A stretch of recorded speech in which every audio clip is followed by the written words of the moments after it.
আসসালামু আলাইকুম স্যার। সালাম।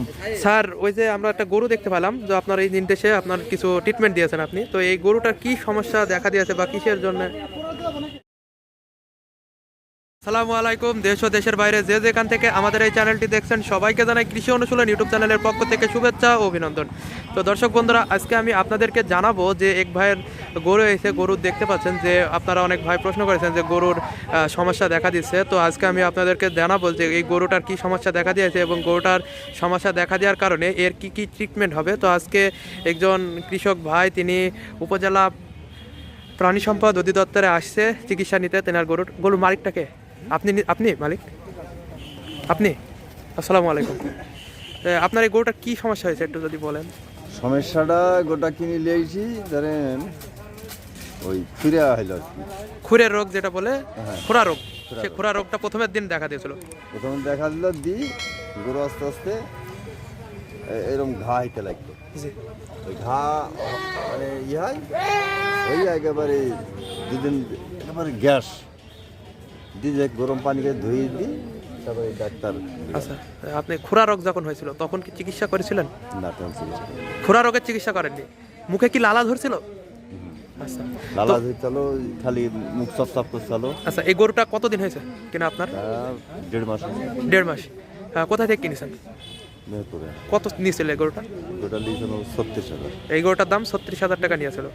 তো আপনাকে আমি বলে রাখতে চাই যে আপনি যদি বা আপনার যদি আশেপাশের যদি কোনো মানুষ যদি নতুন গরু ক্রয় করে তাহলে পরে অবশ্যই খুরা রোগের ভ্যাকসিনটা দিয়ে নেবেন। কেননা এখন বর্তমানে খুরা রোগ একটি সংস্পর্শে, মনে করেন আপনি এখানে আছেন, আপনার খুরা রোগ মানুষের হয় না, কিন্তু আপনার মুখে হাত দিলেন, লালা ধরলো, আপনার পাশে আরেকটা গরু আছে তার গায়ে হাত দিলেন, আর সেই গরুরও খুরা রোগ হয়ে যাবে।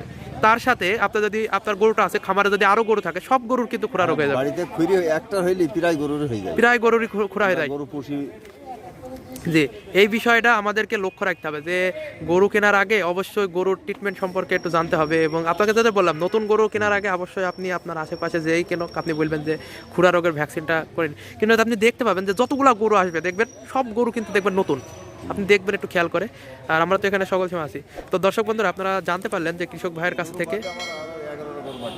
মানে আপনার মোট কয়টা গরু? 11টা গরু। সবই কি মানে মোটা তাজাকরণের জন্য না পোষা মানে মানে আমি বলছি মোটা তাজা মানে ষাঁড় না আপনার গাভী? গাই বাছুর সব মানে ছোট গরু সব কিছুই আছে। তাহলে আপনি মানে ছোটবেলা থেকেই এই গরুর প্রতি আকর্ষণ আছে। 5-7টা গরু থাকে আমার বাড়িতে। 5-7টা গরু থাকে, আলহামদুলিল্লাহ। আপনারা জানতে পারলেন যে সব সময় 5-7টা করে গরু থাকে। তো এই যে গরুটার যে এখন তো বর্তমানে আপনার গরুটার যে এই যে ঘাড় জন্য বা চামড়া উঠে যাচ্ছে এই জন্য আপনি ট্রিটমেন্ট করাচ্ছেন, খুরা রোগের তো ট্রিটমেন্ট করাচ্ছেন না। তো দর্শক বন্ধুরা, আপনারা জি শফি স্যারের নির্দেশে আপনারা একটা প্রেসক্রিপশন আপনাদের সামনে আমি উপস্থাপনা করব। দেখেন, আপনারা হয়তো দেখতে পাবেন। আপনারা যারা দেখতে চান খুব ভালোভাবে আমি দেখাচ্ছি, অনেকে আছে বুঝতে পারেন না। তো শফি স্যারের নির্দেশে কিন্তু যে ট্রিটমেন্টটা করা হয়েছে সেই ট্রিটমেন্টটার একটি ভিডিও চিত্র আপনাদের সামনে আমি তুলে ধরলাম। শফি স্যার আপনার বাড়িতে মোটামুটি ভালোই চলাচল করে। তো শফি স্যার কি মানে আপনাকে এরকম কোনো কিছু বলে নাই যে এই গরুর যে এই সমস্যার কারণে কি কি রকমের ট্রিটমেন্ট নিতে পারেন? মানে আপনি হ্যাঁ, এটা কি কি রকমের ট্রিটমেন্ট নেওয়ার জন্য বলেছে? ওই খুঁড়ির ওই সব ভ্যাকসিন দিতে বলে সব স্যার বলে।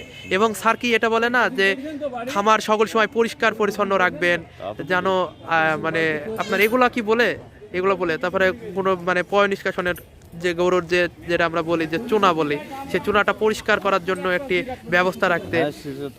আচ্ছা, এই বিষয়গুলো আপনি লক্ষ্য রেখে যদি আপনার আলহামদুলিল্লাহ আপনার গরুটার যে চিকিৎসা হয়েছে আলহামদুলিল্লাহ, আল্লাহ যদি করে সব উপর আল্লাহর হাতের ইচ্ছা, আল্লাহ করলে পারে গরুটা কি দাঁড়াতে পারে? গরুটা দাঁড়াতে পারে, সব কিছু খেতে পারে, সবই মোটামুটি। গরুটি দেহতে একটু বল শক্তি নাই, মানে দুর্বল, কিন্তু খাওয়া দাওয়ার দিক দিয়ে আলহামদুলিল্লাহ ওদিকটা ঠিক আছে। তো দর্শক বন্ধুরা, আমি এখন আপনাদেরকে শফি স্যারের কাছে থেকে একটু জানবো যে এই যে এই গরুটার কি হয়েছে। শফি স্যার এসে চিকিৎসা দিয়ে গেছে। আসসালামু আলাইকুম স্যার। সালাম। স্যার, ওই যে আমরা একটা গরু দেখতে পেলাম যে আপনার এই নির্দেশে আপনার কিছু ট্রিটমেন্ট দিয়েছেন আপনি, তো এই গরুটার কি সমস্যা দেখা দিয়েছে বা কিসের জন্য?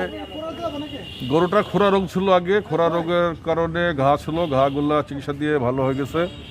এখন খোরা রোগের কারণে খাবার একটু কম খাওয়াতে গরুটা দুর্বল হয়ে গেছে, ঠিকমতো উঠতে পারে না। সেই প্রেক্ষিতে তার গ্লুকোলিন স্যালাইনের সাথে ভালো অ্যামাইনো ভিটামিন ইনজেকশন এগুলো করে তাকে স্বাভাবিক করার চেষ্টা করা স্যার হচ্ছে। গায়ে যে দেখছি ঘা এবং চামড়া উঠছে, চামড়ার যে লোমগুলো উঠছে, এটার কারণ কি? এগুলো হচ্ছে জিঙ্কের অভাব। এরপরে জিঙ্ক খাওয়াতে হবে, ইনসুলিন দেওয়ার পরে জিঙ্ক খাওয়ালে পরে ওটা পশমগুলো আস্তে আস্তে এগিয়ে যাবে।